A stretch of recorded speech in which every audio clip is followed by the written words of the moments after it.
உலக அறிவுடைய ஒரு மனிதன்கிட்ட இருக்கக்கூடிய செல்வம் சமுதாயத்துக்கு பயன்படுறத வள்ளுவர் எது கூட ஒப்பிடுறார் அப்படின்னு கேட்டிருக்காங்க. இதற்கான திருக்குறள் பார்க்கலாம். ஊருணி நீர் நிறைந்தற்றே உலகவாம் பேரறிவாளன் திரு. ஊருணி நீர் நிறைந்து, ஊரணியில் நீர் நிறைஞ்சிருந்தால் அது மக்களுக்கு பயன்படும். அற்று அதை போன்று உலகவாம் பேரறிவாளன் திரு. திரு அப்படின்னா செல்வம் அப்படின்னு பொருள்.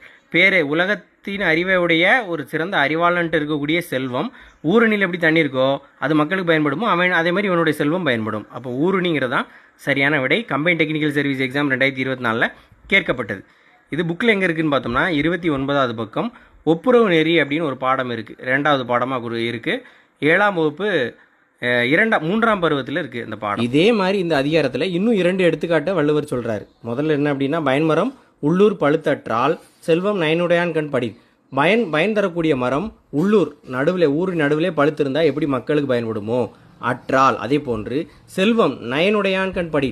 நற்பண்பு உள்ளவன்ட்ட செல்வம் சேர்றது அதே மாதிரி அந்த பழுத்த பழம் மாதிரி எல்லாருக்குமே பயன்படும் சொல்கிறார். அதே மாதிரி இன்னொரு குறளில் மருந்தாகி தப்பா மரத்தற்றால் செல்வம் பெருந்தகையான் கண் படில் அப்படின்னு சொல்லியிருக்கிறாரு.